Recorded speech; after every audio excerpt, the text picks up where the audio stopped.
Buenas tardes a todos y a todas. ¿Cómo están? Gracias por venir. Vamos a dar inicio a esta capacitación en lenguaje claro, que se repite segunda vez, creo, ¿no? Sí, segunda vez. Que está a cargo de Gabriela Santuchone, quien es abogada, analista documental de jurisprudencia y legislación, capacitadora en lenguaje claro en Presidencia de la Nación, certificado de estudios de posgrado en Ciencia Política y Sociología de Flaxo, y es especialista en discapacidad. Y María Constanza Solari, que es abogada, es analista documental de información jurídica y en el desarrollo de servicios jurídicos, capacitadora en lenguaje claro también en Presidencia de la Nación, diplomada en comunicación en lenguaje claro en la Universidad del Salvador, UTSAD. Bueno, de vuelta, bienvenidos a todos. Vamos a hacer un corte dentro de una hora. Las docentes les van a pedir que se sirvan y se vuelvan a sentar porque hay mucho material para tratar. Así que se sirven algo y vuelven a sus lugares y continuamos, así no se extiende tanto. Así que bueno, muchas gracias por estar acá. Bienvenidas.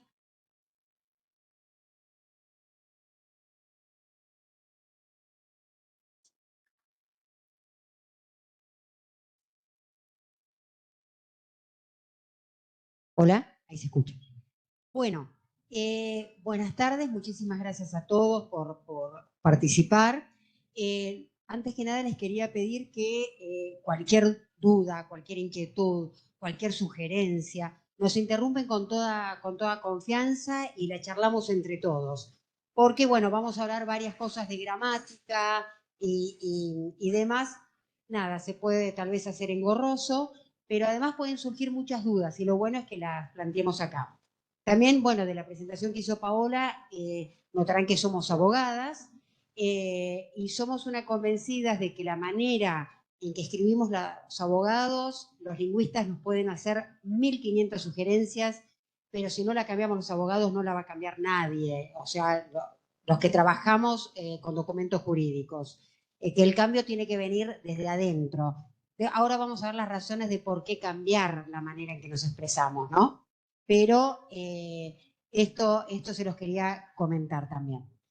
Bien, vamos a alargar con una breve introducción sobre el lenguaje jurídico. Leemos esta placa, ténganse por presentados los documentos que acompañan y para los efectos que convengan, recíbase la información. Fecho lo cual, devuélvanse los originales. Ahora vamos a leer otra. Fecho lo cual, y conforme lo solicitado por la mencionada, se remiten los presentes para continuar la tramitación del expediente agregado por cuerda a estos obrados. ¿Cuándo le parece que fueron escritas una y otra resolución o ambas? ¿Fueron escritas hace mucho? ¿Son actuales? ¿Son actuales?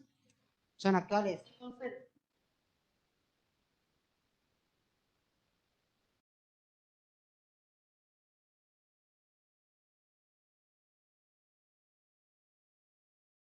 España Carlos III, el abuelo de Fernando VII, el rey que metieron preso y que Napoleón metió preso y vino la Revolución de Mayo y todo eso. Se escribía con una pluma, se estaba todo el día escribiendo esto y tal vez era el único documento que escribían en esa semana.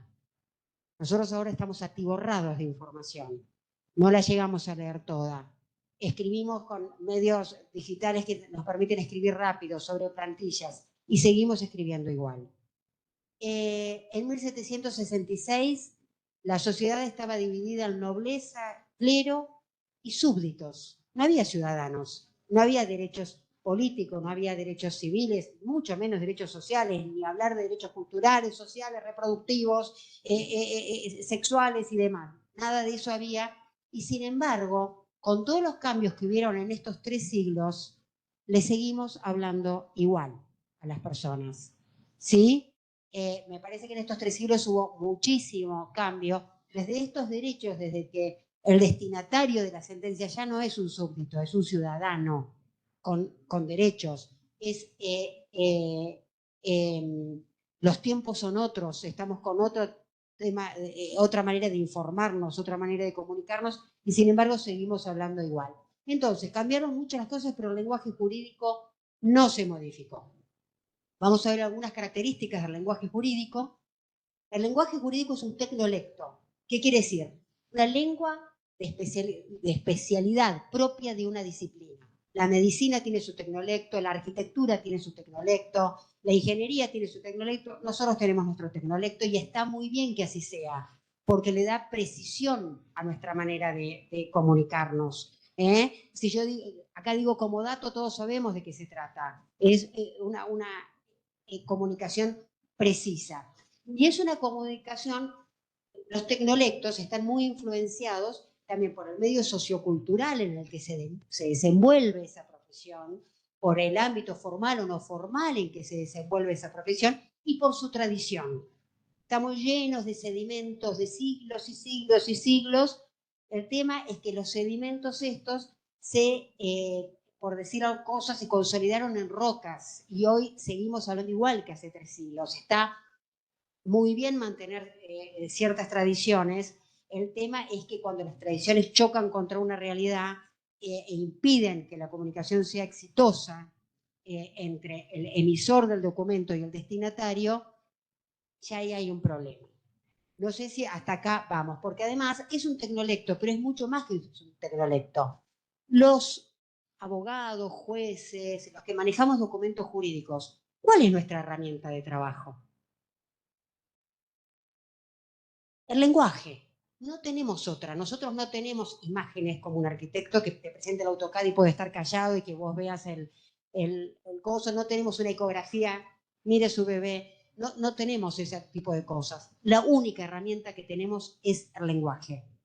Entonces, siendo la única herramienta que tenemos, tratemos de usarla con claridad, porque de esa manera, si no, nada, no nos hacemos entender, y hacerse entender es el objetivo de cualquier comunicación, ¿sí? Eso por un lado. Y además, el lenguaje jurídico no solamente sirve para comunicar o para escribir una doctrina, es performativo. ¿Por qué? Porque cambia la realidad. A veces, siempre decimos lo mismo con Constanza, cuando nos peleamos con ser abogadas, y decimos, pucha, ¿por qué no habré sido otra cosa? Contador. Otra cosa, contadora no. Pero no habré sido otra cosa. Me gusta pensar que el derecho es la más poderosa herramienta de transformación social. Pensemos si todos los cambios, está bien la tecnología, está bien todo, pero nada de eso hubiera sido posible sin normas, sin un sustento jurídico, sin una libertad consagrada en las leyes, ¿sí?, que lo permitiera. A las pruebas me remito, basta ver cómo son distintas sociedades en el mundo con sus distintos sistemas jurídicos. Entonces, es un lenguaje que está llamado a incidir en la realidad. Algo va a cambiar cuando hablo. Cuando dicto una sentencia y le reconozco el derecho a tal, una realidad cambia, ¿sí? Cuando saco una ley, una resolución, un decreto, una realidad cambia. Entonces, es un lenguaje con efectos sobre la realidad. Por eso tiene ciertas características también, por eso decimos que es mucho más. Pero, ¿qué pasa? Estas podrían ser algunas de las características, un primer diagnóstico de nuestra manera de comunicar. Usamos palabras arcaicas, fecho lo cual, y ese tipo de expresiones, después las vamos a ver en más detalle. Párrafos unioracionales. Esos párrafos así eternos que no tienen un punto que, a ver, hablando ya no en lenguaje claro, sino en lenguaje coloquial de barrio, es imposible entrarles, es una cosa así que no invita a leerlo. Oraciones muy largas, y ya vamos a ver por qué hacemos oraciones tan largas y ciertos remedios contra esas oraciones tan largas. Términos técnicos sin explicación. Mal uso de los gerundios, que esto vamos a ver después cómo se relaciona con las oraciones largas. Alteramos el orden natural de la oración. Un primer diagnóstico de nuestra manera de comunicarnos, y díganme si no es así, incluye todas estas patologías. Aparte somos poco vivos también, porque yo cuando hablo con arquitectos, el arquitecto cuando me dice voy a dejar ahí un espacio vacío, no me dice voy a dejar un vano. Y para los arquitectos vano es un lugar vacío. El solado te lo voy a hacer gris. No, el piso te lo voy a hacer gris. Nosotros nos complicamos, parece que estuviera dentro de nuestra idiosincrasia. Los efectos, agarramos, Teresa, los efectos, impersonalidad, una distancia feroz, yo ya ni sé quién me está hablando, ni que me estén hablando a mí. No me siento alcanzada por las normas, parece que le estuviera hablando a cualquiera. Una distancia tremenda en una sociedad en la que yo ahora arrobo a J. Milei y le mando un tuit. Y sin embargo nosotros seguimos hablando con una tremenda distancia. Mayores costos, porque es una comunicación ineficiente. No lo entiendo, entonces tengo que volver. ¿Y qué quiere decir esto? Me lo explican. O tienen que sacar una resolución que aclare lo que acabo de decir. Ineficiencia. Y aparte una tremenda falta de transparencia. Porque a veces en el lenguaje revesado algo se quiere ocultar. Hay un dicho que dice, no hace falta oscurecer las aguas para que parezcan más profundas. Y a todos nos ha pasado de rendir un examen y decir, ¿cómo te fue? No tengo la menor idea, pero escribí un montón, así que creo que bien. O sea, a veces en un mar de palabras se puede esconder o ignorancia o querer ocultar cosas. Esos son algunos de los efectos. Incluso algo que se presenta mucho acá en mayores costos es que cuando la información no se entiende, tenemos que recurrir a un intermediario, a un mediador. ¿Quién, Gaby hizo, justo menciona a los contadores, quién no tuvo que presentar algo ante la FIP, ante un organismo público, y tuvo que recurrir a, digamos, a un contador o a alguien porque no se entendía cómo hacer el trámite o era tan complejo que teníamos miedo de hacerlo mal? No sé cómo lo ven hasta acá. ¿Están de acuerdo? Si no, ¿Cómo lo ven? ¿Están de acuerdo con este diagnóstico, con esta manera de... Bárbaro. Bueno, ahora vamos a ver qué es el lenguaje claro, propiamente dicho, pero nos parece importante primero contarles qué no es el lenguaje claro. El lenguaje claro no es el lenguaje coloquial ni lo que es la lectura fácil. Muchas veces se confunde, sobre todo en el ámbito periodístico y con las sentencias, se hace mención a que se dictó una sentencia en lenguaje claro, pero lo que realmente se hizo es escribirlo en un lenguaje más coloquial, en un lenguaje más directo. Cuando dice, hola Juan, esto es un texto para que sepas que a partir de ahora el apellido va a ser el que para vos es tu papá, digamos, lo hace en un lenguaje adaptado a la persona a la cual, a un párrafo aparte en la cual le explica a la persona involucrada qué es lo que hace o qué es lo que dice la sentencia, ¿no? Pero bueno, ese lenguaje coloquial no es lenguaje claro. Y Gaby, que es especialista en discapacidad, le va a explicar por qué tampoco es lectura fácil.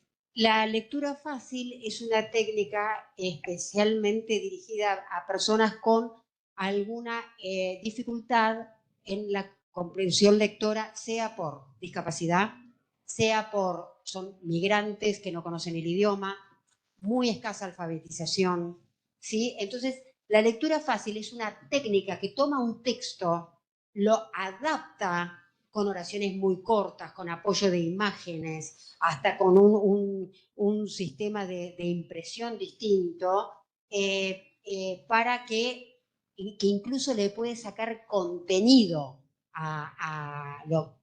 Quiero que de la Constitución sepa nada más que ponerle, hay 3 poderes, es esto, lo otro, lo central.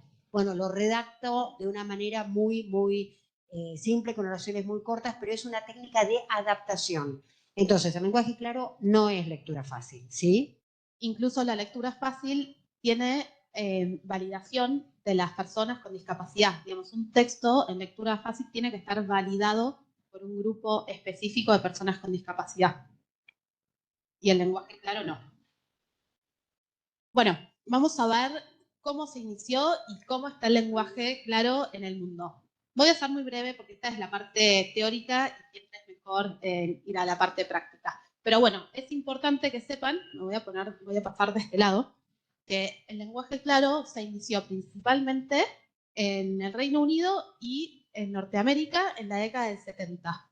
En los dos lados, digamos, ya había una demanda de las personas, ¿no? De los destinatarios de la administración pública que reclamaban un lenguaje más claro en los formularios, en las normas y, bueno, a través de esa demanda, en los dos países en simultáneo se formó el Movimiento Internacional del Lenguaje Claro, donde tanto en un país como en otro, en el Congreso se pidió, los presidentes pidieron que el Congreso redactara las normas en un lenguaje más claro, ¿no? Que sean más accesibles para los ciudadanos, que no haya una barrera entre las regulaciones del Estado y los ciudadanos. Y hoy el país más adelantado, digamos, el que mejor está, digamos, en lo que es lenguaje claro, es Suecia, ¿no? Porque ellos tienen al día de hoy una comisión dentro del Ministerio de Justicia, es una comisión interdisciplinaria de abogados y lingüistas, donde ninguna norma se puede publicar sin que previamente esta comisión de lenguaje claro establezca que es accesible para los ciudadanos, ¿no? Que esté redactada en lenguaje claro. Entonces, empezó, como les decía, en el Reino Unido en simultáneo, en Estados Unidos en la década del 70, y hoy el país que más adelantado está es Suecia. Después tenemos distintas iniciativas acá en los países hispanos. Bueno, en Argentina hay iniciativas, México, Chile, Colombia, pero digamos, en Europa, porque también España tiene una comisión de modernización del lenguaje claro y tienen muchas iniciativas, están mucho más adelantados que, digamos, que acá, que en América. Bueno, esta es la definición que nos da una de las asociaciones que se llama Plain Language Association, que hay dos asociaciones que impulsan el lenguaje claro en el mundo principalmente. Una se llama Clarity y otra se llama Plain Language, ¿no? Y una de esas asociaciones nos da esta definición del lenguaje claro. Una comunicación está en lenguaje claro si al público al que está destinada puede encontrar fácilmente lo que necesita, comprende lo que encuentra y usa esa información. Fíjense cómo de esta definición se desprende que el destinatario está en el centro de la escena, ¿no? Siempre es, digamos, siempre lo que hace hincapié o lo que hace, digamos, lo que fomenta es que el destinatario pueda encontrar fácilmente lo que necesita. ¿Qué quiere decir eso? Eso quiere decir que de una sola leída la persona puede identificar cuál es la información importante de ese texto, ¿no? Que no tenga que leer y releer y volver a leer para decir, acá está la información que yo necesito, esto es lo relevante de este texto. Después, bueno, que comprende lo que encuentra, que está escrito de tal forma que sea accesible, ¿no? Esa información, que la pueda entender, y que, dado que encontró fácilmente esa información y la entendió, pueda usar o tomar decisiones o iniciar una acción, ¿no? Que pueda, de alguna manera, usar esa información para hacer algo, ¿no? Entonces, bueno, lo importante, sobre todo acá en esta definición, es que aparece el destinatario en el centro de la escena. Bueno, estos son algunos mitos del lenguaje claro, que bueno, está bueno compartirlos y que también nos den su devolución a ver qué piensan, ¿no? El lenguaje claro subestima a los destinatarios. ¿Ustedes qué piensan de eso? ¿Es así? ¿Es real? No. ¿Estamos todos de acuerdo que no? Bueno, no lo subestima, al contrario. ¿Qué hace el lenguaje claro? Todo lo contrario. Perdón, nos pidieron que les demos el micrófono cuando hablan. ¿No? Es la prioridad, claro, exacto. Piensen que cuando uno redacta en lenguaje claro, lo que hace es hacer un texto, la información accesible para todos, por lo cual no estamos subestimando a nadie, todo lo contrario. Estamos dando accesibilidad, estamos sumando accesibilidad a los textos, por lo cual no es subestimar a nadie. El lenguaje claro nivela hacia abajo. También están de acuerdo que no, ¿no? No, ¿qué hace el lenguaje claro? También, todo lo contrario. De alguna forma, el lenguaje claro no nivela hacia abajo, porque no pierde el registro, digamos, no pasa a ser un texto informal o una versión resumida o una adaptación resumida de un texto, todo lo contrario. Es muy importante, lo que hablábamos recién, que en los textos de lenguaje claro no se saque información, no es un breve resumen, una adaptación de un texto para que sea más fácil de entender. No es eso, ¿no? Es todo lo contrario. Entonces, no es nivelar hacia abajo, sino mantener la misma formalidad, el mismo registro, el mismo contenido. Después, el lenguaje claro degrada la importancia de los abogados, especialistas, legisladores, médicos e ingenieros, o de los profesionales, podríamos decir. No. Exacto.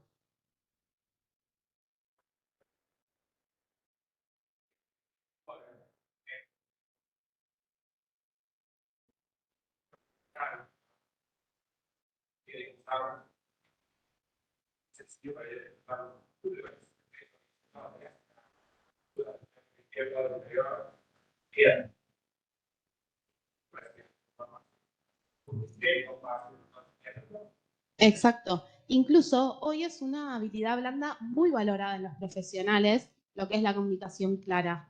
Digamos, el experto que se puede comunicar o que, digamos, transmite su especialidad de una manera clara es muy valorada, ¿no? Fíjense que la mayor cantidad de seguidores, como decíamos Gaby, que hoy la comunicación se hace mucho a través de las redes, la mayor cantidad de seguidores que los tienen las personas que hablan claro, fácil, que son directos, ¿no? Los que son más valorados. Bueno, y estas son algunas normas que hablan ya del lenguaje claro. Algunas son del ámbito administrativo, como estas, donde siempre se resalta que las normas o las regulaciones del Estado tienen que ser claras, que tienen que ser transparentes, que tienen que ser precisas, ¿no? Perdón, ahí veo que le sacan fotos. Esta presentación les va a quedar a ustedes para que tengan toda la información y no tengan que estar acá o sacando fotos. No hay problema, que saquen fotos, pero digo, toda esta información les queda para ustedes. Después, bueno, está el decreto que da los lineamientos también para la redacción de documentos administrativos, la ley de procedimientos administrativos que enumera los principios fundamentales, que siempre son la simplificación administrativa, que sean sencillos. Y también hay otras normas a nivel nacional, como por ejemplo las de acceso a la información pública, cuando habla de transparencia, que dice que los organismos deben brindar a los administrados, no a los destinatarios, en sus sitios web, la información de una manera clara, estructurada y que pueda ser entendida por ellos. Después está la Ley de Derechos del Paciente, cuando habla del consentimiento informado, ¿no? Que obliga al médico o a los profesionales a transmitir la información de una manera clara, precisa y adecuada. Después está la Ley de Defensa del Consumidor, ¿no? Que la información para los consumidores, o sea, los proveedores de bienes y servicios, tienen que dar a los consumidores la información clara para que ellos la puedan comprender, ¿no? Después está, bueno, la Convención sobre los Derechos de las Personas Perdón. La que habla de los jueces. Perdón, La acá. Organización y Competencia de la Justicia Federal y Nacional Penal establece que los jueces se expresarán en un lenguaje claro y sencillo. Ya hay varias normas que imponen estos criterios. Después, bueno, la Convención sobre los Derechos de las Personas con Discapacidad, que tiene jerarquía constitucional, que dice que las comunicaciones, uno de los lenguajes que incluirá va a ser el lenguaje sencillo, entre otros. Y esto es algo muy importante, no sé si ustedes seguramente tienen conocimiento de esto, que este año hubo una resolución de la Corte de Justicia Nacional donde aprueba una guía de sugerencias para la elaboración de los lineamientos generales de sentencias claras. La verdad que la guía está muy buena. Muchos de los lineamientos que nosotros vamos a hablar están incluidos en esta guía, pero vale la pena, nosotros le vamos a dejar ese material, vale la pena que lo miren o que lo revisen. Y después, el año pasado se publicaron las normas ISO sobre lenguaje claro. Esto fue como en el mundo, en el movimiento internacional de lenguaje claro, un gran hito, como un gran logro, ¿no? si bien no son vinculantes, son normas internacionales y no están directamente, digamos, no es un lenguaje, no son normas que están dedicadas específicamente a lo que es el ámbito jurídico. Es un lenguaje claro, son normas internacionales para todo lo que son, para todas las disciplinas, pero una de ellas que menciona es el ámbito jurídico, ¿no?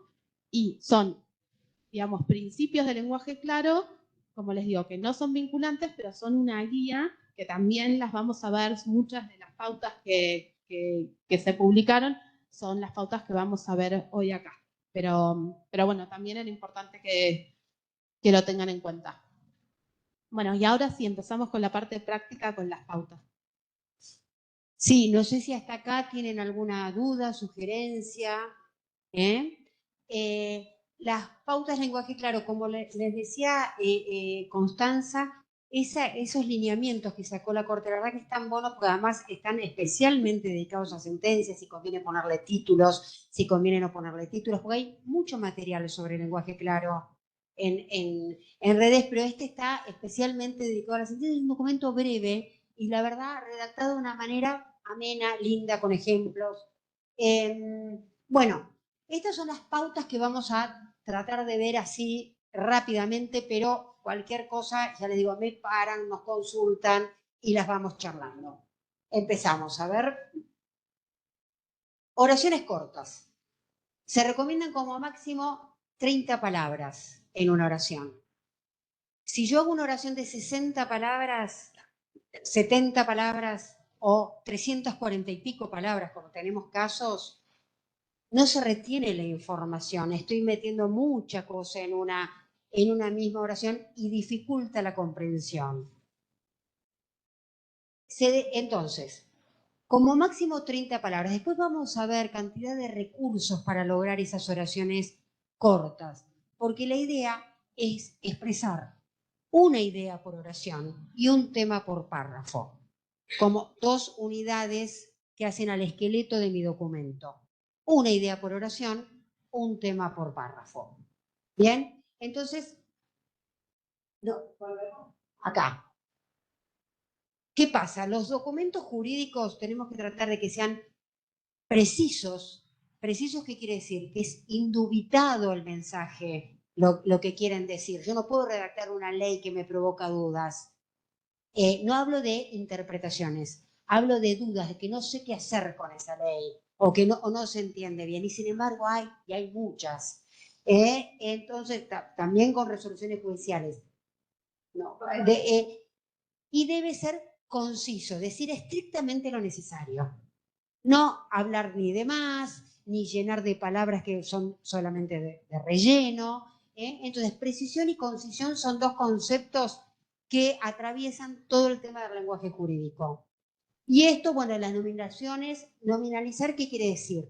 Transformar en un sustantivo lo que es un verbo. Nosotros no decimos va a transferir, decimos va a efectuar la transferencia. ¿Sí? Va a proceder al giro, no va a girar. Lo más directo, conciso y preciso es usar los verbos conjugados, porque al conjugar un verbo le doy un tiempo y le doy una persona.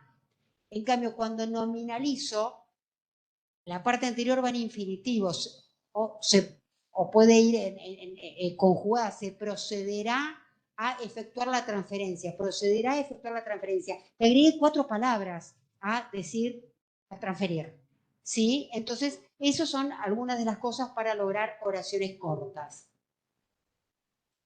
Esto estoy con evitar nominalizaciones. Interponer el reclamo. Reclamar. Es más directo, conciso, breve. Dar autorización, autorizar, hacer acto de presencia, presentarse, dar comienzo, comenzar. Todas estas cosas son muletillas que tenemos. Se llaman nominalizaciones. Al verbo lo estoy transformando en un sustantivo. Entonces, esto, por ejemplo, es muy de los políticos, ¿no? La política debe dar respuesta a las demandas. Todo es muy así y es responder. Pero ojo, dar respuesta es como, si yo digo, tengo que responder a las demandas de la sociedad, es distinto a tengo que dar respuesta. ¿No suena distinto? ¿No me desdibuja un poco mi obligación de responder? Entonces, a veces también hay una intencionalidad en la manera en que nos expresamos. Si queremos ser claros y transparentes, además de breves y concisos, lo mejor es evitar las nominalizaciones, que además me van a resultar en una oración mucho más corta. Ya vemos, acá le saqué 3 palabras en hacer acto de presencia. Deberá hacer acto de presencia, deberá presentarse. ¿Sí? Bien. Oraciones cortas. El Tribunal Fiscal de la Nación tuvo la oportunidad de expedirse respecto a... El Tribunal Fiscal de la Nación se expidió directamente. Tuvo la oportunidad de expedirse respecto a... Es toda una construcción que, la verdad, todo esto es hojarasca.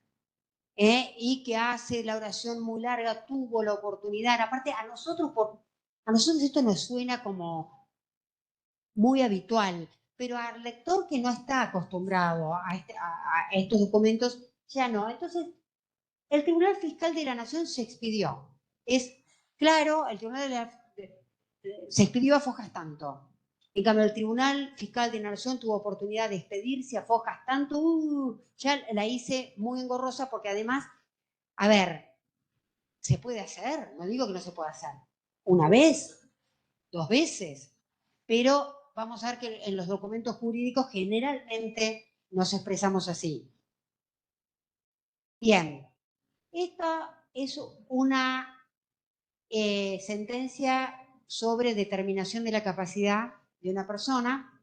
Como ya se relatara en este proceso, se declaró bajo la vigencia del Código Velezano la incapacidad del señor X a instancia de su hermana X, quien es designada curadora. Declaración que en los términos del artículo 40 del Código Civil y Comercial Nacional se dispone a revisar el señor juez, doctor X. Fojas, ¿qué fojas, no? Con intervención del propio interesado, de la señora asesora letrada. A ver, no lo voy a leer todo, pero no hay un punto en esta oración. No me acuerdo si tenemos en esta contadas las palabras. Sí, es una oración de 138 palabras, en el que al principio pongo los antecedentes. En el segundo, ¿qué está pasando ahora? Y en el tercero que no sé qué, tercera parte, pero es el problema que hay, que se están peleando el fiscal con el juez. ¿Sí? Es una oración de 138 palabras. Díganme si de una la entiendan o están obligados a releerla.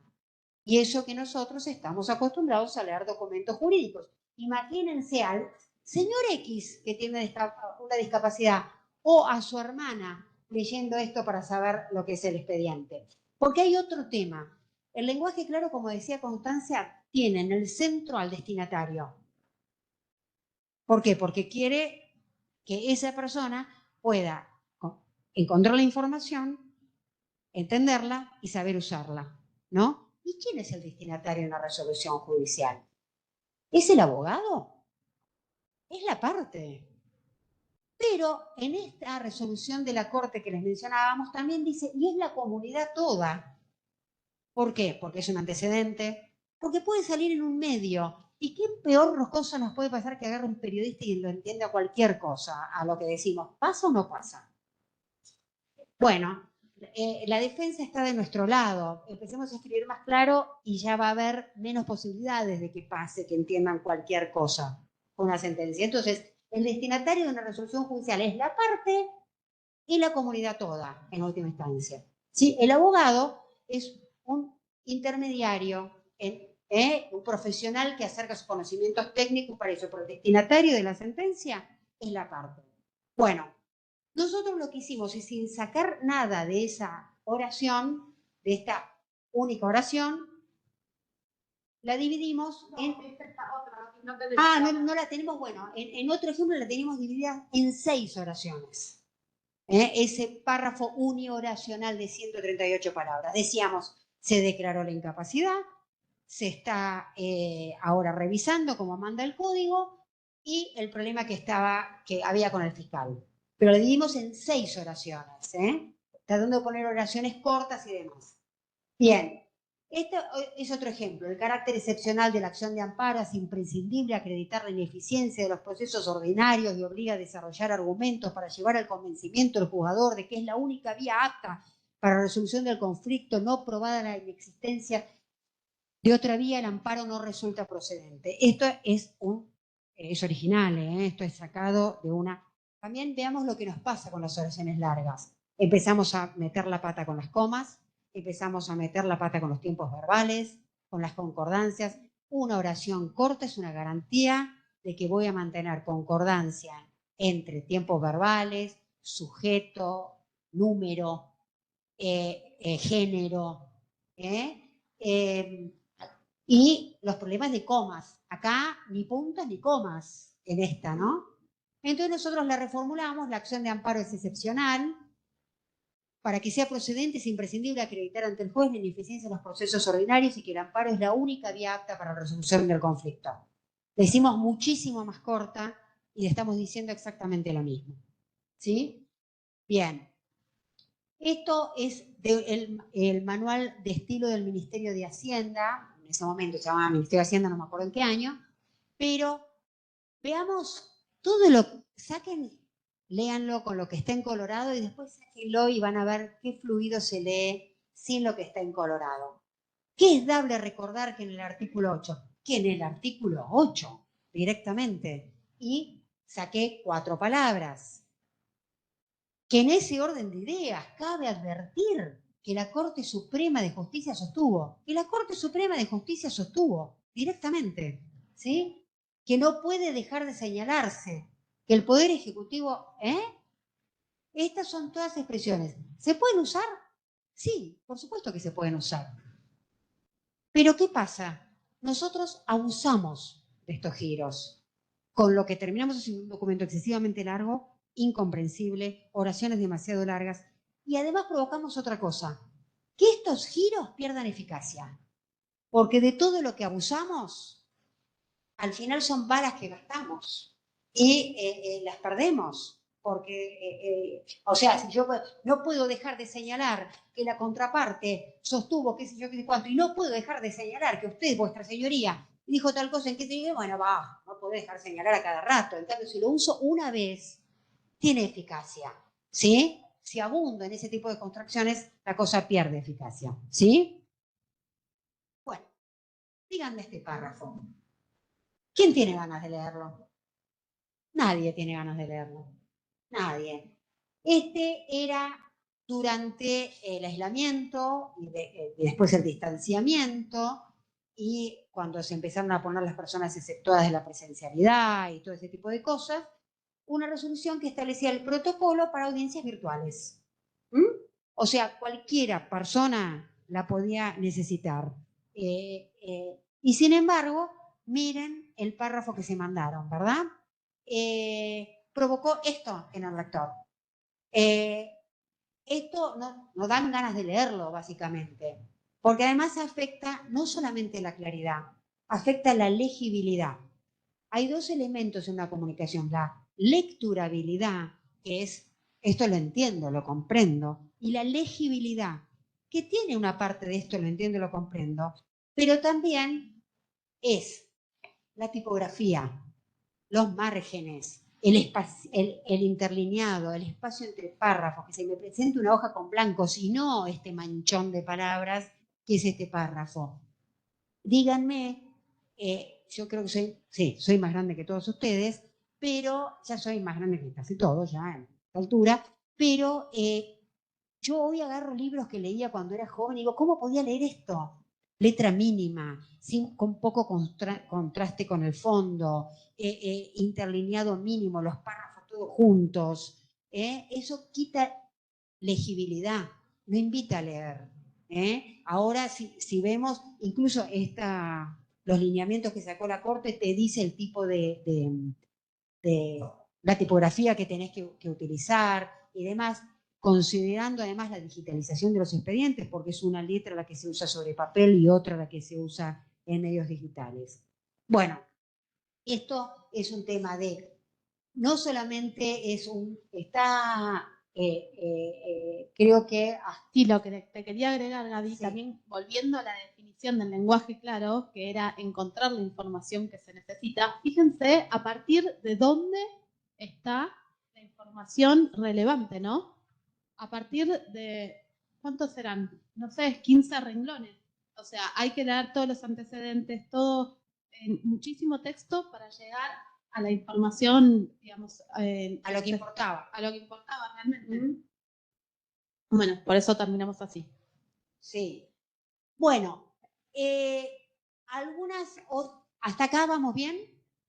¿Estamos de acuerdo? ¿Alguna cosa para agregar? Bien. Una cosa que hacemos mucho los que utilizamos textos jurídicos es usar el mismo o la misma para referirme a alguien que ya mencioné antes. ¿Sí? Por eso es lo que se llama la función anafórica. La función anafórica es cuando uso una palabra que me trae información a la que ya me referí. Esta es la función catafórica, que es la que da lugar a información que va a venir. Si pongo expresó lo siguiente, esa es una, quiero decir, ahora viene algo, es una expresión catafórica. Son dos recursos de cohesión de los documentos, porque un texto tiene algo que se llama cohesión, ¿no? Son ideas como un mapa conceptual que yo puedo tirar palabras así sueltas. Son dos elementos de cohesión. Usamos el mismo para traer información. Pero ¿qué pasa con el mismo? Primero, el mismo no es un pronombre, es un adjetivo que indica igualdad o semejanza. Esta es la misma camisa que usé ayer. No es, pero es la misma camisa que usé ayer, ¿sí? Pero, y además, es un adjetivo, no tiene función pronominal. Entonces, gramaticalmente no está bien usarlo como pronombre, al mismo. Y, además, en este ejemplo no se ve, pero bueno, este es un ejemplo que pusimos, las infracciones son de 4 especies, respecto a las escuelas, respecto a los capacitadores, respecto a la edad. A su vez, las mismas serán categorizadas en leves. Yo puedo reformularlo y poner, a su vez, las infracciones pueden ser leves, moderadas o qué sé yo, o poner, estas pueden ser leves, moderadas o distintas cosas, pero no las mismas. Además, las mismas o los mismos puede provocar confusión de a qué me estoy refiriendo. ¿Sí? Y al quedar indeterminado a quién quiero traer en mi texto, que le quito precisión a mi documento. ¿Sí? Porque además puede ser que haya estado mencionado hace mucho. Entonces, está desaconsejado, y no por Constanza y por Gabriela, sino por la Real Academia Española, en el Manual Pánico de Dudas, y también en un manual que hay y que está online sobre los documentos jurídicos, sobre el lenguaje jurídico, desaconsejado usarlo. A ver, establece un plazo máximo de 12 meses para que los establecimientos universitarios adecúen sus carreras de grado de ingeniería a las disposiciones precedentes. Vencido el mismo, podrán realizarse las convocatorias de presentación obligatoria. Vencido el plazo, no tiene nada de malo, y van a ver también que esta resolución que les mencioné de la Corte aconseja repetir las palabras.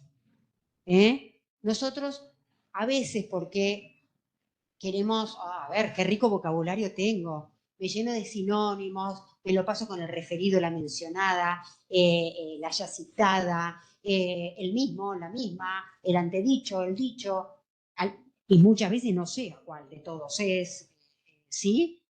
Conviene repetir, le da claridad, porque además, cuando estamos redactando un documento jurídico, tiene que estar redactado muy bien gramaticalmente, tiene que estar bien redactado. Pero asumamos algo, nadie los lee por placer. Nadie lee las cosas que escriben por placer. Los leemos por obligación. Todos. ¿Sí? No está mal, pero como es el único plazo, es vencido el plazo, pero no estaría mal. Hay todo un tema. Yo no tengo problema con el dicho, pero de hecho lo hemos debatido. Pero es mucho mejor poner vencido el dicho plazo que vencido el mismo, sin lugar a dudas. Sin lugar a dudas. ¿Sí? pero aparte, digamos algo, vencido el dicho plazo. Es el único plazo al que estamos orando. Y le estamos agregando una palabra a la oración. ¿Sí? Muchas veces agarramos y decimos, por decir, el Ministerio de Justicia dijo tal cosa. El referido Ministerio de Justicia. ¿Y para qué pongo referido si vuelvo a decir Ministerio de Justicia? ¿Sí? Para eso digo el referido ministerio y no le pongo de justicia. ¿Sí? Bien. Sujeto expreso. El sujeto debe estar en la oración de forma expresa. Después también vamos a ver que tiene que dar claro quién hace qué. ¿Sí? Reiterar el sujeto permite ganar en claridad y se desaconseja usar el sujeto tácito, está desaconsejado porque, aunque tengamos que incurrir en reiteraciones, es todo en aras de la claridad. Como decimos, hay maneras, el español es muy rico, hay maneras de que si tengo que repetir no quede tan mal. Pero además pensemos que lo que tengo que escribir se tiene que entender. Entonces, si es necesario repetir el sujeto, lo repito y tratar de poner siempre el sujeto en forma expresa. Acá, por ejemplo, el mediador es un abogado especializado matriculado en el registro de mediadores. El mismo no es juez ni árbitro. ¿Sí? Repetí, el mediador no es juez ni árbitro. ¿Sí? Porque además nosotros entendemos claramente que el mismo es el mediador, pero yo hablé del mediador, hablé del abogado y hablé del registro de mediadores. ¿Sí? O sea, por supuesto, el mismo no juez y árbitro no va a ser el registro, pero el mediador conviene repetir, es más claro. ¿Sí? El abogado especializado matriculado en el registro de mediadores, también, pero todo para evitar el mismo. Nosotros acá, en este caso, lo que queríamos era, reiteremos al sujeto, para poner un ejemplo breve, ¿no? O cómo no es juez ni árbitro, o armar la oración de otra manera, el mediador, que no es juez ni árbitro, es un abogado especializado matriculado. Hay maneras, pero esto es el tema de repetir, de que el sujeto quede claro, sea expreso, ¿sí? A veces no parece elegante repetir, repetir y repetir el sujeto, pero piensen siempre que la finalidad es la claridad del documento, la claridad de la información, ¿no? No que sea, digamos, que sea rico obviamente en vocabulario, siempre está bien, pero siempre la finalidad es la claridad, por eso siempre es mejor reiterar el sujeto. Bueno, ahora vamos a un temón. Todo esto que estamos diciendo tiene que ver con, también vamos a verlo con las oraciones cortas. Control de gerundios. A ver, el gerundio es lo que se llama un verboide. Es una forma invariable. No tiene persona, no tiene tiempo y no tiene número. Yo a veces puedo meter gerundios en una oración y como es una forma no conjugada, es una forma invariable, no saber a qué sujeto se está refiriendo. Creo que hay ejemplos de eso, ¿no? Pero ahora lo vamos a ver. Y además tiene un montón de reglas. Nosotros seleccionamos las reglas que más se identifican con el uso, abuso y mal uso que hacemos del gerundio.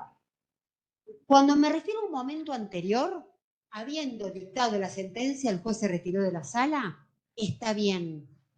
Dictó la sentencia y se fue. Habiendo dictado sentencia, el juez se retiró de la sala. Está bien. Momento simultáneo. Al mismo tiempo, hizo su alegato mirando al jurado. ¿Sí? Está bien. Caminaba silbando bajo.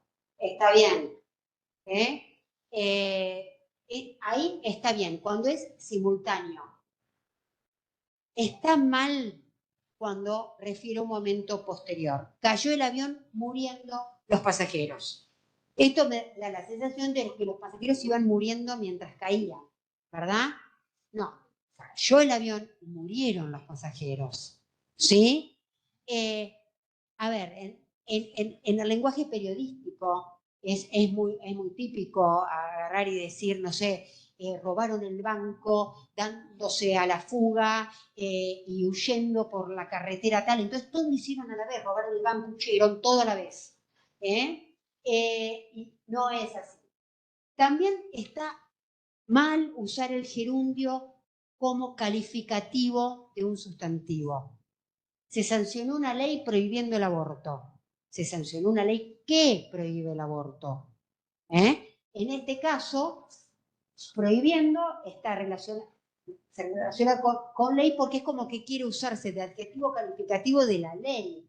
Se dictó una resolución modificando el régimen de faltas. Se dictó una resolución que modifica el régimen de faltas. A ver, ¿esto pasa o no pasa? Pasa. ¿Cuándo usamos mucho el gerundio? Cuando además lo queremos usar como conector. Robaron el banco dándose a la fuga y huyendo por la carretera. Y me metí toda la información en una oración enorme unida por gerundios. Ahí incurro en el error de usar mal el gerundio, en hacer una oración larga. Robaron el banco, se dieron a la fuga, por tal camino. Estoy metiendo mucha información en una oración. Y ya vimos una idea por oración, un tema por párrafo. Es lo conveniente, además, desde las neurociencias, para que las oraciones sean comprensibles. Veamos este ejemplo. A las 7 a.m. arribó la obstetra, doctor Pérez, a la clínica codemandada, procediendo a examinar a la paciente, disponiendo su traslado a la sala de partos, donde se produce el nacimiento, a las 8:10 del día aludido, interviniendo el mencionado profesional directamente en el mismo, auxiliado por el personal dependiente del nosocomio codemandado. Bueno, mientras la examinaba, la trasladó y tuvo el parto. Pasó todo a la vez, ¿sí? Atengo a las reglas gramaticales. Además, vamos a otra cosa. ¿Queda lindo? No queda lindo. Y sin embargo, lo usamos y lo usamos y lo usamos. Entonces, tener presente ese tipo de reglas que además, ya les digo, el uso del gerundio generalmente está relacionado con que voy a redactar una oración muy larga. Entonces, la recomendación, si no tengo presente la regla, no uso gerundio. Tratemos, ante la duda, no usar el gerundio, ¿sí? A las 7 arribó el obstetra, doctor Pérez, a la clínica condemandada, examinó a la paciente y dispuso su traslado a la sala de partos. A las 8:10 nació el niño. En el parto intervino el doctor Pérez, auxiliado por personal de la clínica condemandada. Listo. Dividí toda la información en distintas oraciones. No cometo el error del gerundio. Eso es un tip. Y otra cosa, a ver si está.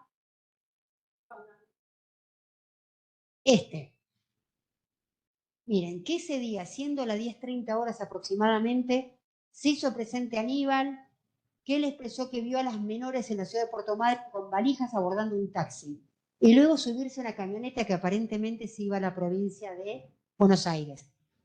¿Quién abordaba el taxi? ¿Queda claro quién abordaba el taxi? ¿Era el señor Rubén? ¿Era Rubén o no, Aníbal? ¿Era el señor Aníbal o eran las menores?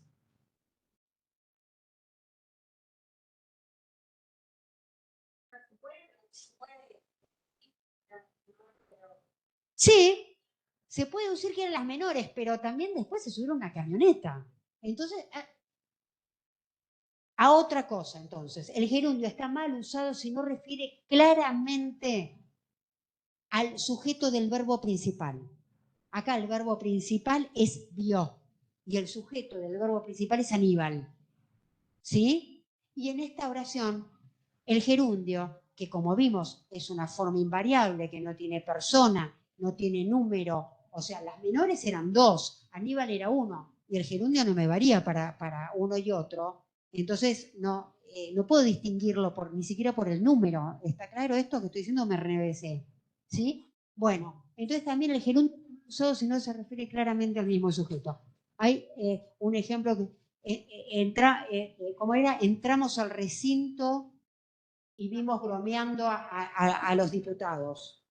Entramos al recinto. Bueno, no me acuerdo, pero también era un caso que no se sabía si los que entraban estaban bromeando o los diputados estaban bromeando. Bueno, para evitar estos problemas, no usemos el gerundio. Es un tema. Y además, como ya les digo, vamos a lograr oraciones más cortas. ¿Sí? Bueno, estructura gramatical simple. Esto es lo que se llama el orden canónico de la oración. Sujeto más verbo más complementos. Los complementos son el objeto directo, el objeto indirecto, los circunstanciales de tiempo, modo, lugar, instrumento y todas esas cosas. ¿Sí? Era lo que en mi época se llamaba sujeto y predicado. ¿Sí? Bueno. Mantener la estructura gramatical tradicional es acorde con la manera en que funciona nuestro cerebro. Es quién hace qué. ¿Sí? Si yo altero este orden y lo alteramos a este orden muchísimas veces, se desdibuja un poco el quién hace qué. El banco controla la autenticidad del cheque. Queda claro que es el banco el que controla la autenticidad del cheque y tiene el análisis sintáctico de la oración. Esto, la manera más habitual en la que incurrimos, por la que alteramos el orden natural de la oración, es cuando en lugar de usar la voz activa, que es la que acabamos de ver, el banco controla la autenticidad del cheque, usamos la voz pasiva. En la voz pasiva, esto, el banco que era el sujeto, pasa a ser el complemento agente, y la autenticidad del cheque, que era el objeto directo, pasa a ser el sujeto paciente. La autenticidad de la firma es controlada por el banco. Se altera el orden de la oración, se provoca una oración mucho más larga, se desdibuja el sujeto, queda no tan, o sea, queda como un poquito diluido. Es un recurso. Si quiero, quiero hacer hincapié en el tema de la autenticidad del cheque, lo pongo, está perfecto esto, nadie dice que esté mal. Estas son las cosas de las que no hay que abusar sencillamente, pero si yo quiero hacer hincapié en esto, en la autenticidad de la firma, el recurso es perfecto. Muchísimas veces, Juan chocó el auto fue chocado por Juan. Y es como que Juan pasa a segundo plano, ¿no? Es un recurso para ir graduando también nuestra comunicación. ¿Querés decir algo? No, viene el break. Mientras terminan de poner las cosas, avanzamos. ¿Alguna duda con esto? ¿Estamos de acuerdo? ¿Algún coso con no? Yo prefiero usar así por tal cosa. ¿Se sienten identificados en algo? Sí. Es una costumbre y es muy difícil sacarla, ¿no? de los textos. Estamos acostumbrados, vienen modelos, tomamos precedentes, jurisprudencia, doctrina, que usa los gerundios, usa los tiempos verbales, reitera, hace referencia, y bueno, es muy difícil el cambio, es muy difícil adaptarse a esto, pero creo que es posible. En mi caso, como les decía, tratamos de hacerlo y de inculcarlo en los decretantes, por ejemplo, porque el disponiendo y el disponiendo siempre está presente en la mayoría de los decretos. En vez de decir se dispuso o el juez dispone, disponiendo la siguiente medida, es algo que ya está, que es como una preforma, claro. Y es difícil la adaptación, pero bueno, quería hacer mención a eso, que es toda una costumbre con la que hay que terminar y que, bueno, que cuesta un poco de trabajo, pero que no es imposible. Nada más. Es un trabajo de deconstrucción. Seamos deconstruidos en esto, porque es tradición, es inercia. Siempre se hizo así, se sigue haciendo así. Entré a trabajar acá, me dieron este modelo, yo sigo el modelo. Es así. Y además, también es formación. Yo recuerdo de joven que iba a un taller literario, estaba estudiando Derecho, y uno decía, yo escribía mucho mejor hasta que empecé a estudiar Derecho. el derecho me arruinó la manera de expresarme, ¿no? Porque como más dura, como con todos estos giros rebuscados y demás. Bien. Si quieren, sí, cortamos acá. Cortamos acá. Y y seguimos. antes de arrancar ¿Parece este bien? tema, si quieren, se pueden servir algo. Y después seguimos.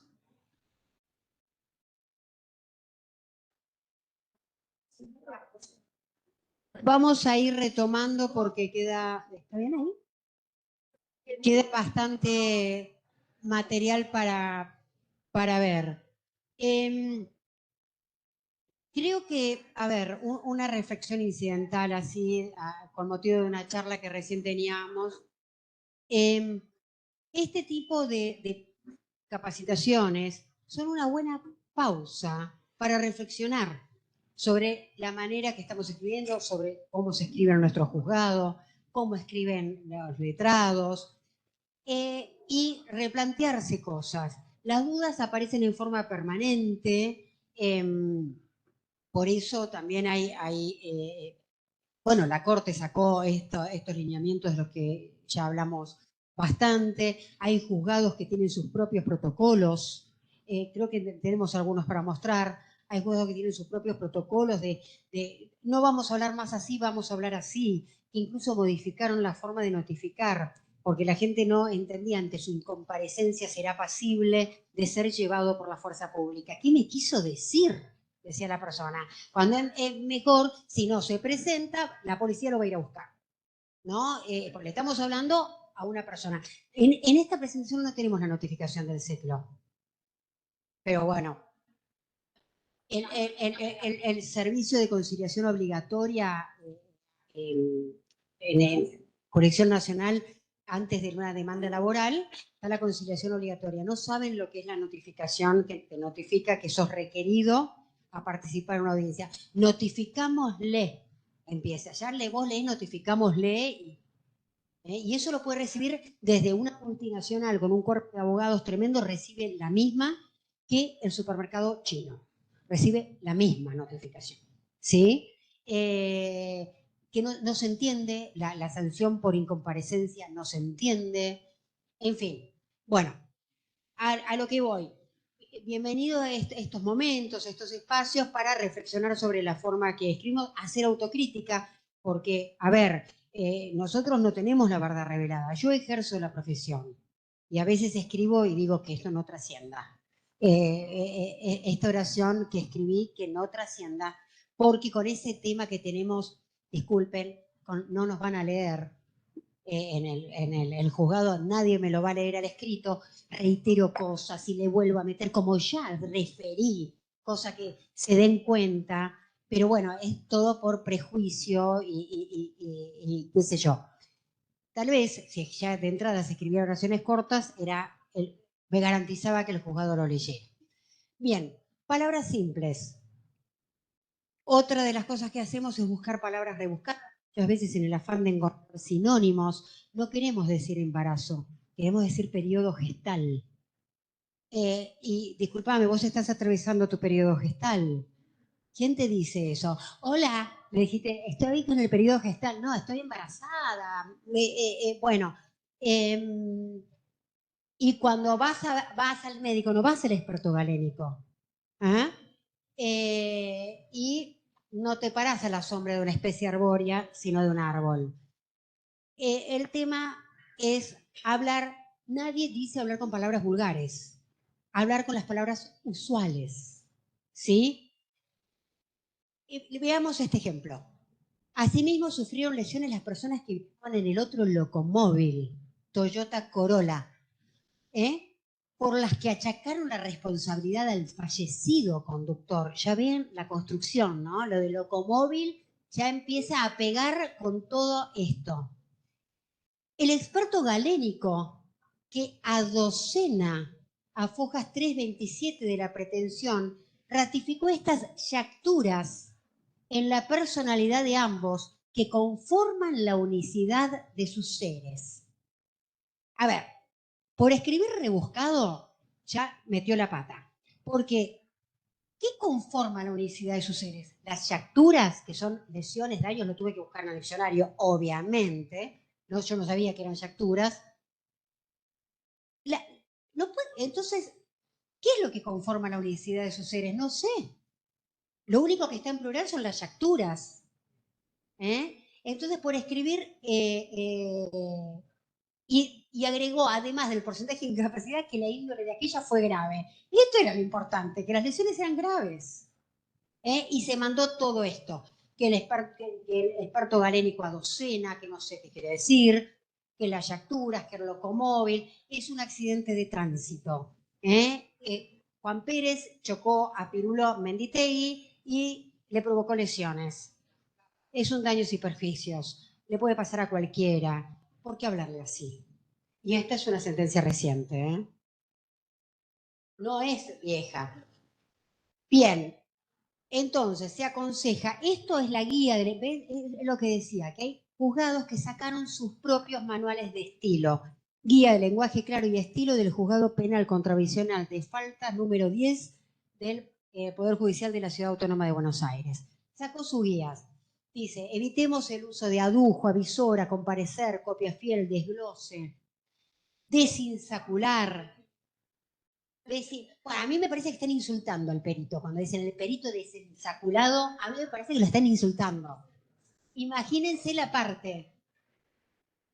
Desinsacularon un perito. Suena fea. Bien, suena feo. Entonces son cosas que sugieren cambiar. Zanjado, la cuestión zanjada. Bien. Este material les queda para que lo puedan consultar y demás,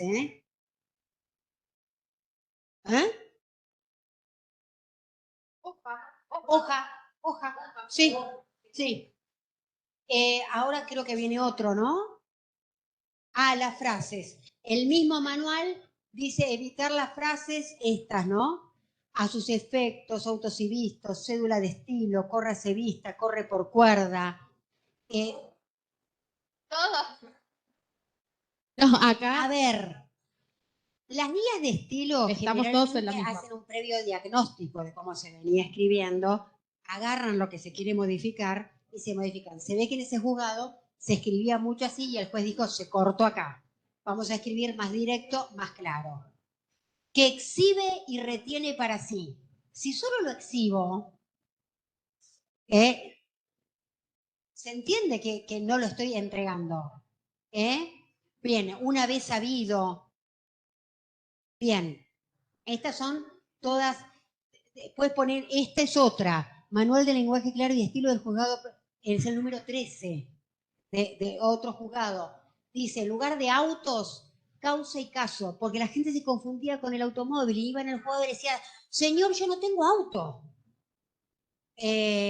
¿Sí? Bien. En lugar de autos vistos y considerando antecedentes del caso, fundamentos.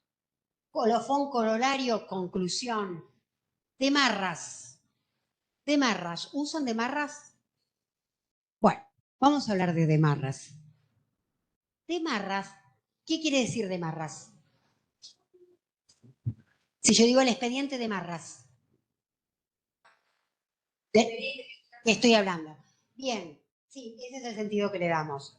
Pero de Marras, ese es el sentido que todos le damos. Pero de Marras quiere decir suficientemente conocido. Y además, por características negativas. Denota, tiene una connotación negativa de Marras. El sujeto de Marras es ese sujeto suficientemente conocido, pero porque es un sucio, porque es un villano, porque es, no sé, por cosas feas lo conocemos, no por cosas lindas. ¿Soy clara? Entonces tiene una connotación negativa de Marras. Todos lo usamos, como esto, como el expediente que estoy tratando, pero además es suficientemente conocido. Y tal vez es la demanda, el expediente de Marras, si tiene 3 fojas, nadie lo conoce todavía demasiado, ese expediente. Entonces tratemos de evitar de Marras porque además es una expresión muy antigua. Es antigua. Bien. Entonces, desinsaculado por sorteado, usar palabras habituales. en lugar de pesquisa e investigación. Bien, esto es el manual de lenguaje claro del gobierno de la Ciudad de Buenos Aires.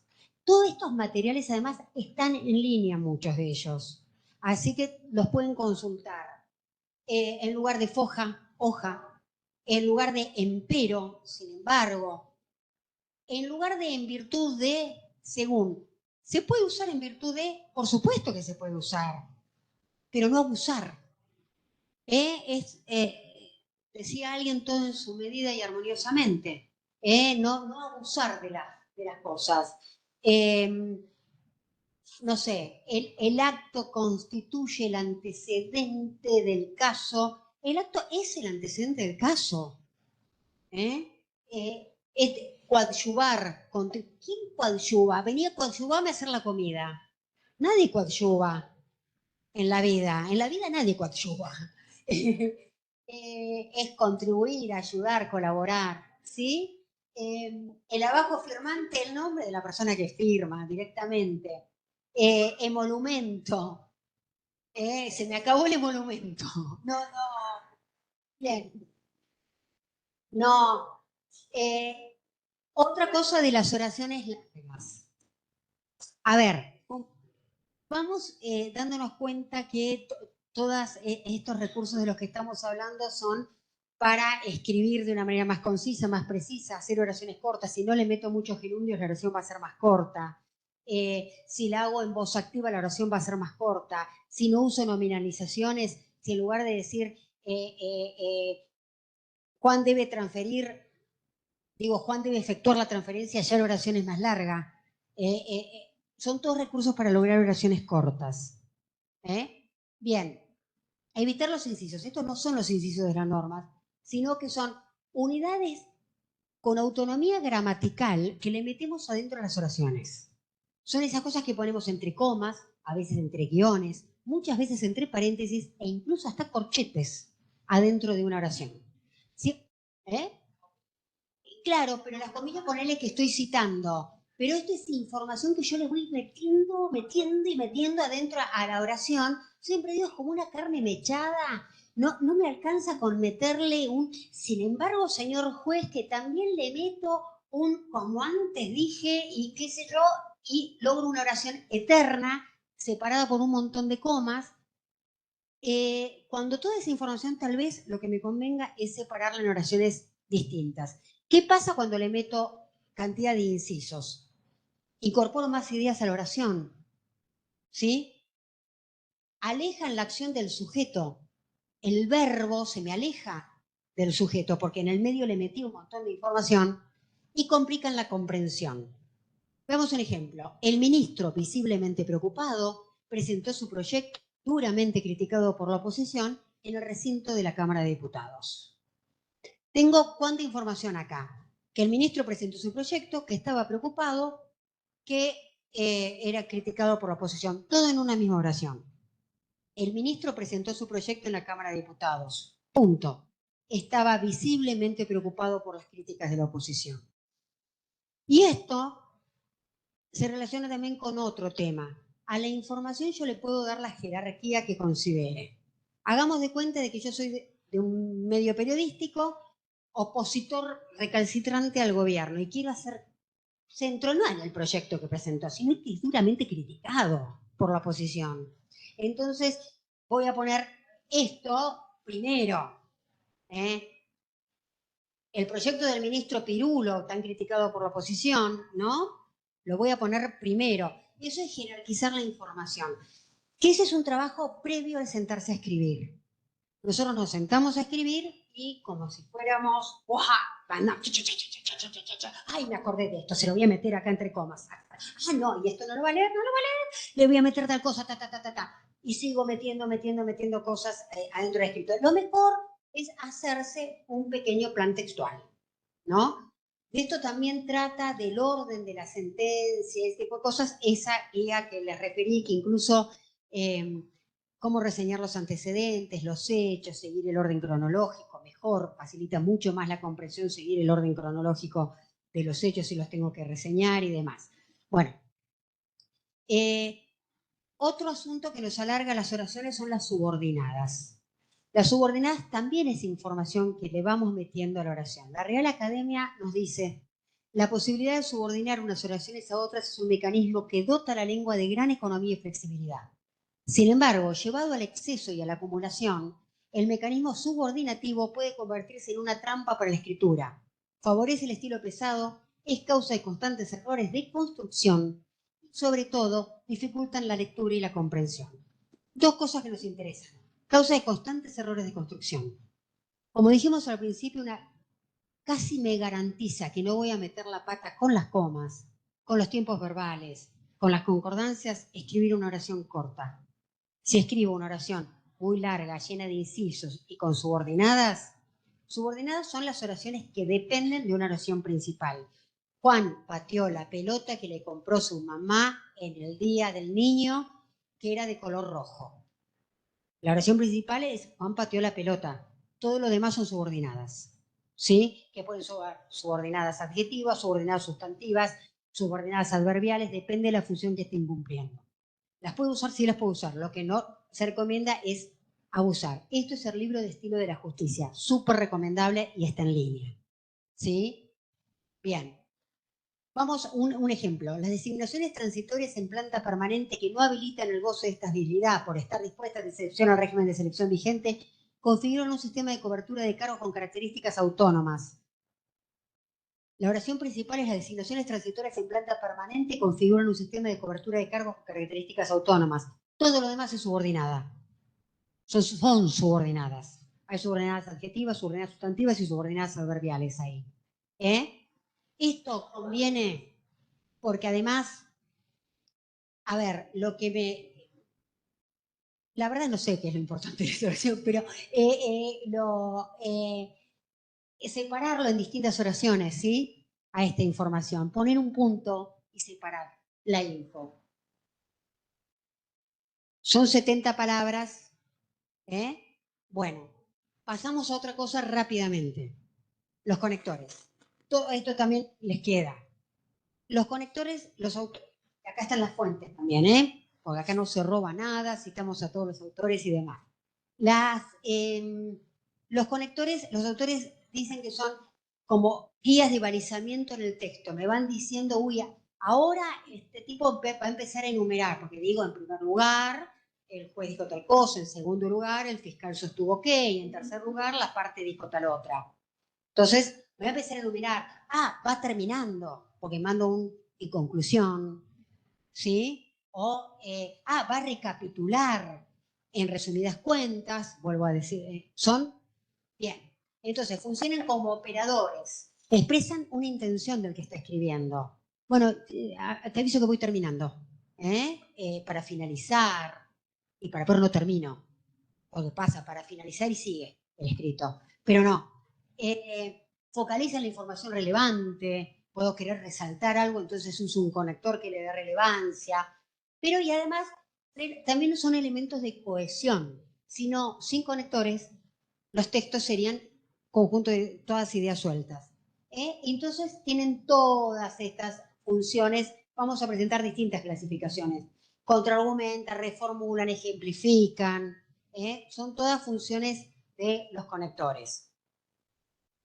Acá tienen marcadores que estos tienen la función de el orden del discurso. Para comenzar, iniciadores, distribuidores, por un lado, por la otra parte. Ordenadores, primero, segundo. Si pongo en primer lugar, tiene que venir un segundo lugar. Les habrá pasado leer escritos que dicen, en primer lugar, cabe destacar que, y no hay un segundo lugar. Entonces, es el único lugar cabe destacar, porque si no hay un segundo lugar, ¿para qué digo en primer lugar? ¿Sí? Entonces, bien, de transición, continuativos, aditivos, digresivos, un imperfecto, este tipo de cosas, bueno, está todo acá. Acá, operaciones, estos los que funcionan como operadores, voy a recapitular, en suma, en resumidas cuentas. Bien, estos son ejemplos de conectores. Pero ¿qué pasa con los conectores? Son bárbaros los conectores, le dan cohesión, fantástico. Pero solemos usarlos como relleno.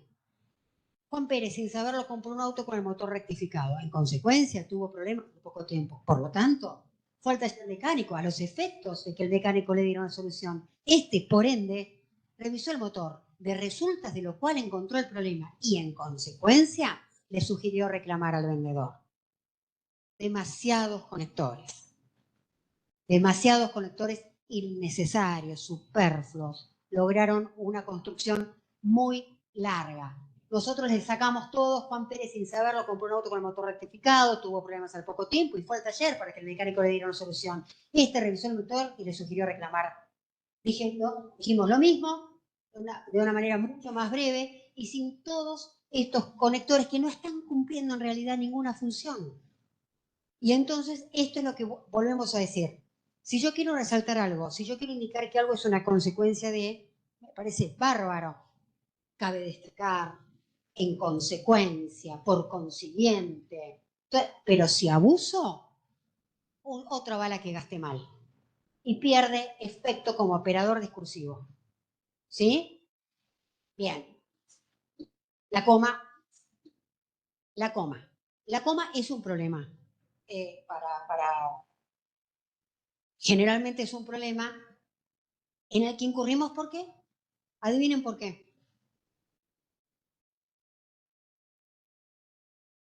¿Y cuándo se nos presenta la necesidad de usar comas?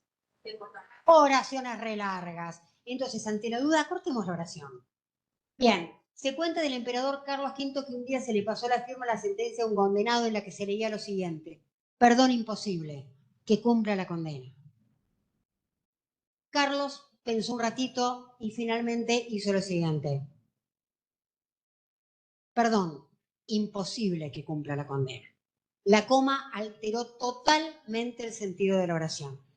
Por eso, en mi época, cuando yo estudiaba con Mirta Legrand, éramos compañeras de colegio, se decía, la coma se incluye para respirar, para permitir respirar en el texto.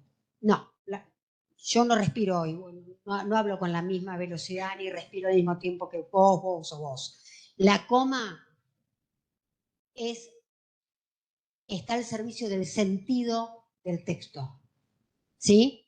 La coma no es para respirar, es por el sentido. ¿Tiene reglas? Tiene un montón de reglas. Ahora le vamos a dar lugares donde consultar. Otro ejemplo, Sarmiento, inspector de escuelas, en la época que era inspector de escuelas, va a una escuela y ve que todos los alumnos eran buenísimos en matemáticas, en geografía, en todo, pero en lengua eran unos burros. Entonces, pero, maestro, ¿por qué los chicos escriben tan mal? Nada. Las reglas gramaticales no sirven para nada, dice el maestro. No sirven. Dice Sarmiento, bueno, ok. Entonces, Sarmiento toma una tiza y escribe lo siguiente: el maestro dice, el inspector es un ignorante. El inspector era Sarmiento, ¿no? Yo nunca diría eso, señor inspector, le dice el maestro. Entonces Sarmiento dice, pero yo sí. Cambia la coma de lugar y dijo, el maestro, coma, dice el inspector, coma, es un ignorante. Entonces quedó, el maestro es un ignorante, ¿verdad? Porque esto se transformó en aposición por haberle puesto coma, y la posición es algo por definición que yo puedo sacar. El maestro es un ignorante. La coma le cambió todo el sentido de esa oración. ¿Sí? Entonces, la coma es importante. Otra, Cortázar decía, la coma, esa puerta giratoria del pensamiento. No decía que era para respirar, era para ordenar las ideas. Y pone este ejemplo: si el hombre supiera realmente el valor que tiene la mujer, andaría a 4 patas en su búsqueda. Y nos dice, si usted es mujer, con toda seguridad colocaría la coma después de la palabra mujer. Si el hombre supiera realmente el valor que tiene la mujer, coma, andaría en 4 patas a su búsqueda. Si usted es hombre, la pondría después de tiene. Si el hombre supiera realmente el valor que tiene, coma, la mujer andaría en 4 patas en su búsqueda. Una coma en una misma oración le cambió absolutamente el sentido. Regla principal, no separar, no poner la coma antes del verbo. Esto es de la ley de contrato de trabajo. Los trabajadores, coma, deberán cumplir el horario laboral. Los trabajadores deberán cumplir el horario laboral. No lo separamos. ¿Sí? Esa es la regla básica. Después, otra regla. antes de poner pues, puesto que o ya que, siempre va coma, ¿sí? Ahí siempre va coma. Y hay un lugar que se llama Fundeu, la Fundación del Español Urgente. Ustedes les pueden escribir un mail con dudas y se las contestan. Está formada por el BBVA y la agencia EFE, la Agencia de Noticias Española, por iniciativa de la Real Academia, formaron esto. Se pueden suscribir y les llega un newsletter todos los días con curiosidades del idioma o dudas frecuentes del idioma, y además le escribís y te contestan. Sobre el uso del gerundio, ponele, en este caso el gerundio está bien usado, no confíen en ChatGPT para saber si en la inteligencia artificial, porque mete la pata. Con los errores de ortografía estábamos hablando de eso. Solemos confiar también en el corrector ortográfico de la compu, ¿no? Bueno, el corrector ortográfico de la compu tiene un problema que lo señala la agencia EFE en un libro muy bueno que tiene, que se llama Manual del Español Urgente. Está destinado a periodistas. Dice, ojo, porque hoy el corrector tiene la ventaja de incluso analizar hasta el contexto en el que está usada la palabra para ver si viene bien o viene mal. Pero si yo pongo esta frase, el poeta, tras la pérdida de su mujer, viajó a París, y me olvido de ponerle tilde, el corrector no me lo va a corregir. Y va a quedar, ¿por qué no me lo va a corregir? Porque va a quedar así. El poeta, tras la pérdida de su mujer, se fue a París, porque perdida está bien en el contexto. Entonces no confiemos tanto en el corrector y volvamos al diccionario, que además lo tenemos en línea. Está la RAE, se consulta en línea. ¿Sí? Se entendió el ejemplo este del poeta, ¿no? Y la pérdida o pérdida de su mujer. Bien. Tratemos de redactar en positivo. También las neurociencias nos enseñan que se capta mucho mejor la información cuando es presentada en positivo, y además así evitamos incurrir en el tremendo error de las dobles negaciones, que uno termina sin saber qué está diciendo, si es una afirmación o una negación, porque la suma de menos y menos es más. Entonces es preferible redactar en forma afirmativa. En lugar de decir no se permite el ingreso sin credencial, se debe presentar la credencial para ingresar. ¿Sí?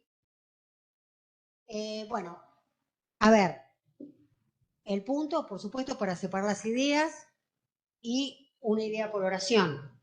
Ante la duda de la coma, voy por el punto. Un punto y lo que quería decir con coma lo diré en otra oración. ¿Sí? Paréntesis, usarlo solo para aclarar muy brevemente algún concepto o término técnico, muy brevemente, no llenar de paréntesis, o para introducir un ejemplo.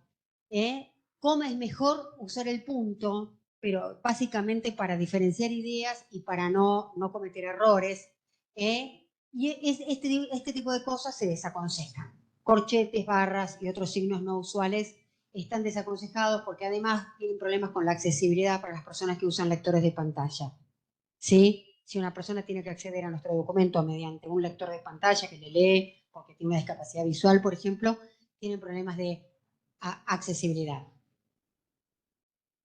Bueno, si voy a usar siglas, la primera vez las explico, a menos que sean suficientemente conocidas, tipo AFIP, que ya no es más. Pero bueno,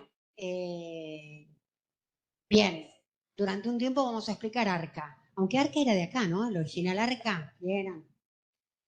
Exporten cosas mejores para la nación que una agencia de recaudación. El uso de mayúsculas, usar las mayúsculas con el tema de, como siempre, para iniciar una oración, no usarlas para resaltar.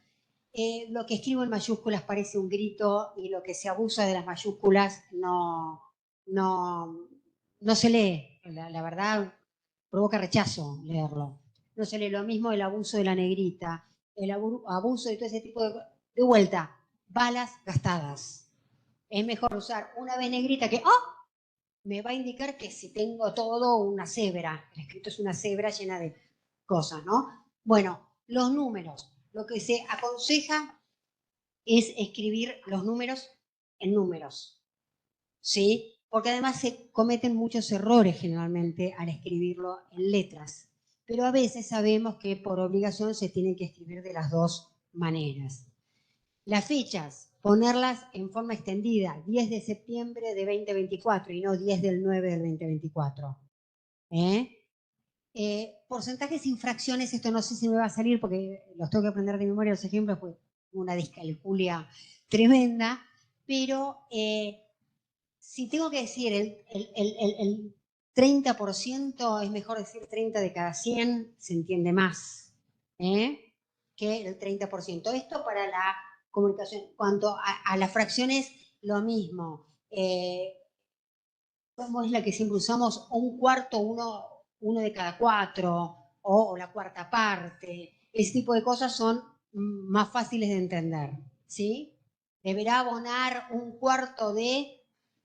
Deberá abonar la cuarta parte, es más claro. Sí, entendemos que acá no hay un manual, ¿no? Pero en general estas cuestiones están definidas en el manual de estilo. Perdón, pensé que querías decir algo. Todo lo que son esto del uso de las siglas, mayúsculas y cómo se redactan los números. Bueno, por ahí lo de porcentajes y fracciones no, pero en general ya están definidas en muchos manuales de estilo. Bueno, esto es para referirnos a ciertos... Cuando vamos a hablar de vocabulario inclusivo no lo vamos a hacer en el sentido que se viene usando habitualmente relacionado con las cuestiones de género, sino porque, a ver, todo lo que se hizo con el tema de las cuestiones de género, el desdoblamiento, el diputado, diputada, con barra, el senador, barra A, el qué sé yo, eso dificulta la lectura. Es insostenible, porque llega un momento en que yo a eso le tengo que poner un adjetivo, le tengo que poner algo y empiezan los errores de concordancia. Ustedes vieron la gente que en inclusivo, llega un momento en que no pueden sostener, no se puede sostener. Es inaccesible para las personas con discapacidad, porque los lectores de pantalla no leen la barra, entonces se traban. Entonces, en ese caso, si en lugar de... Sí,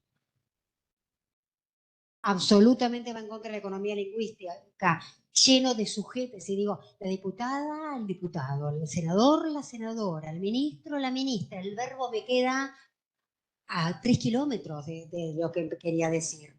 Un buen ejemplo es la Constitución venezolana. Léanla, no la puede entender nadie. Está toda escrita en desdoblado. Esto, a ver, si tengo que referirme a los ciudadanos y quiero que no quede, que no estoy incluyendo a las mujeres, esto es toda una discusión gramatical eterna, ¿no? Esta que no nos vamos a meter, puedo decir la ciudadanía, ¿sí? Ese tipo, tratar de recurrir a esos recursos. Pero, bueno, en cuanto a esto evitamos decir discapacitado, decimos personas con discapacidad. Y esto tiene un fundamento jurídico. La Convención sobre las Personas con Discapacidad, que tiene jerarquía constitucional en la Argentina, fue el primer tratado de derechos humanos con participación del colectivo involucrado, de las personas con discapacidad en este caso. Y ellos eligieron llamarse personas con discapacidad por una cantidad de motivos. Uno fundamental es que la persona con discapacidad es una persona que tiene un déficit y se encuentra con una barrera que le impone la sociedad. Esa barrera puede estar o no estar. Por ejemplo, si en este auditorio viene una persona sorda, es sorda, tendría discapacidad porque no hay intérprete de lengua de señas. Pero si hubiera intérprete de lengua de señas, la persona seguiría siendo sorda, seguiría con su déficit, pero no tendría discapacidad. Podría participar activamente de esta charla. ¿Sí? Si yo tengo materiales en braille, le permito a la persona con una discapacidad visual o persona ciega usar acceder a la información. Entonces, en ese caso, por eso la discapacidad es algo variable, coyuntural, puede estar o no estar, depende de una construcción social. El déficit está y nadie lo niega, ¿no? Esto a veces hay que aclararlo. Si digo discapacitado, estoy haciendo de una característica de una persona todo su ser. Estoy sustantivando una característica. ¿Sí? Bien. Si me tengo que referir a una persona ciega o sorda, está muy bien decir persona ciega, persona sorda, pero no digo el ciego, el sordo. Es una persona ciega, es una persona sorda, y no le va a caer mal a la persona ciega o a la persona sorda, mucho peor le va a caer si le digo persona no vidente. Son eufemismos que usamos como si ser ciego fuera malo y ciego fuera una mala palabra. Usamos eufemismos. Los eufemismos los usamos para referirnos a realidades que no nos gustan, ¿verdad? Y ¿por qué nos vamos a referir así a una realidad de la diversidad humana como es que hay personas ciegas? ¿Sí? Entonces, si yo digo es una persona no vidente, estoy primero definiendo por la negativa. Nada se define por la negativa. Yo no soy una persona no joven. ¿Por qué no lo niegan? Tienen que decir, sí, sos joven. No, ahí está. No, yo no soy una persona no joven, soy una persona adulta. Yo no soy una no rubia. Nada se define por la negativa. Además, ya les dije, esto del eufemismo tiene su peso. Entonces puedo decir persona ciega, persona sorda, o persona con discapacidad visual, persona con discapacidad auditiva, porque puede llegar a no ser una persona, tener un déficit visual, pero que no llegue a la ceguera. Por supuesto, ni hablar de retrasado mental, minusválido, y ese tipo de cosas. Minusválido es que se vale menos, que vale menos. No, ese tipo de cosas no usarla, usamos personas con discapacidad. Otra cosa, tratar de no usar padece discapacidad. Si uso padece, le estoy a poner una connotación negativa a su circunstancia. Y yo además no sé si la persona padece tener síndrome de Down. Muchas veces se pone Juan, que padece síndrome de Down. Que es la persona más feliz del mundo, está re contento con su síndrome de Down. ¿Por qué digo padece? Le estoy poniendo una connotación negativa. Tratemos de evitar ese tipo de cosas. Tampoco capacidades diferentes. Tampoco capacidades diferentes, capacidades especiales, necesidades especiales. Capacidades diferentes no tienen, no vuelan, las personas con discapacidad no atraviesan paredes, no mueven objetos con la mente, no tienen capacidades diferentes. Tienen una discapacidad. Y necesidades especiales tampoco, necesitan lo mismo que nosotros, tal vez una cosita más que nadie los discrimine. Pero eso sería lo único. Por supuesto, no digamos sexo opuesto, porque estoy refiriéndome como un sexo principal, ¿no? Decir sexo opuesto, digamos sexo débil. Ese tipo de cosas ya las tachamos, ¿no? Chico y menor tampoco, a menos que tenga que decir el menor de edad, pero no usar menor como sustantivo, porque es menor de qué. Siempre es un término relativo. Es decir, digo menor de edad, ok, pero si digo el menor, ¿es menor a quién? El chico. Son como maneras que se trata de tenemos que usar niños, niñas y adolescentes o el menor de edad. Bueno, las citas. Las citas. Una cosa, y ya vamos terminando. Las citas. Cuando yo copio párrafos y párrafos de jurisprudencia, me bajé, en mi época se bajaban los tomos de la ley, ahora se busca todo online, pero puse un montón de citas, nadie las lee. Está estudiado, empieza la comilla y viene esto, pasé la página. Nadie las lee. Entonces, lo mejor es hacer cita indirecta. Como invariablemente sostiene la jurisprudencia, el trabajador debe enviar el telegrama, no, el empleador debe responder el telegrama en 48 horas, por decir, ¿no? Y abajo le pongo las citas. Abajo en una nota al pie, de no manchar, estaba en la otra, ¿no? Acá está la nota al pie y acá está todo el texto en la anterior. Poneme la anterior. Perdóname, Eco. Todo el texto manchado con la cita. Lo ponemos en una nota al pie y le quito como suciedad al documento, ¿verdad? Y la cita indirecta es mucho más poderosa, porque aparte es una cita que mastiqué, que la presento, ¿verdad? Y evito textos largos. Otra cosa es citar los artículos de la ley, como el artículo 17 de la Constitución Nacional, el Estado Nacional garantiza la inviolabilidad de la propiedad. La inviolabilidad de la propiedad que garantiza el artículo 17 y sigo. la ley, que se presume conocida por todos, bueno, además la pudiera consultar. Hablé mucho, pero bueno, espero que les haya servido.